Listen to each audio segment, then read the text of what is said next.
Hey guys, Ramachandrapuram శివాలయం టెంపుల్కి ఎంతమంది వెళ్ళారో కామెంట్ బాక్స్లో అయితే కామెంట్ చేయండి. ఈ టెంపుల్ అయితే చాలా మంది అయితే పూజ చేసుకుని అయితే నోములు అయితే తీసుకుంటారు. ఈ టెంపుల్ అయితే చాలా సంవత్సరాల కిందటదే. ఇక్కడ అయితే శివాలయంలో ఏ కోరిక అనుకున్నా ఖచ్చితంగా నెరవేరుతుందని అయితే ఇక్కడ వాళ్ళు అయితే చెప్తున్నారు. మేము వెళ్ళేసరికి అయితే ఈ టెంపుల్ అయితే ఖాళీగానే ఉంది. మాకు 10 నిమిషాలు అయితే దర్శనం అయితే అయిపోయింది.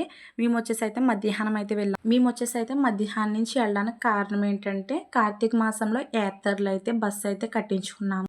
అప్పుడు ద్రాక్షారామం దర్శనం అయ్యాక ఈ టెంపుల్కి వెళ్ళడానికి అయితే ఆ టైం అయితే పట్టింది. అందుకని అయితే ఖాళీగా ఉందంట. అంటే ఏ ఊర్లో వాళ్ళకి ఆ టెంపుల్ కోసం తెలీదు. బయట నుంచి వెళ్ళే వారికి అయితే చాలా గొప్పగా ఉంటుందంట. మరి నేనైతే ఈ వీడియో కోసం అయితే చెప్తున్నాను. నేను వచ్చేసి అయితే ఫస్ట్ టైం వెళ్ళాను. రామచంద్రపురం వాళ్ళు ఎవరన్నా ఈ వీడియో చూస్తే అయితే కామెంట్ చేయండి. ఆ టెంపుల్ ఎన్ని సంవత్సరాల కిందటదో. మేము వెళ్ళేసరికి అయితే శివుడికి అయితే పాలాభిషేకం చేస్తున్నారు.